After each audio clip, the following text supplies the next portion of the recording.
Tama nga, kapag nag-decide ka na mag-level up sa buhay mo, sa ayaw at sa gusto mo, aalis ka talaga sa comfort zone mo.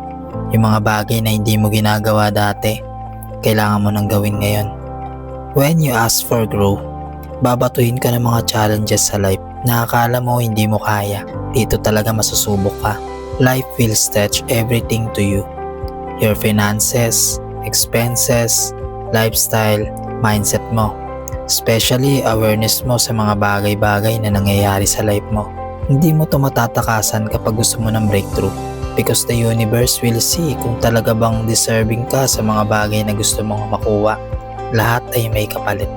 If you ask for success, when you should invest time, effort, passion, and persistence sa ginagawa mo. Kaya kung napanood mo to, accept the challenges na binibigay sa'yo. Embrace it. Naniniwala ako na kapag nalampasan mo yan, worth it lahat ng pagod mo.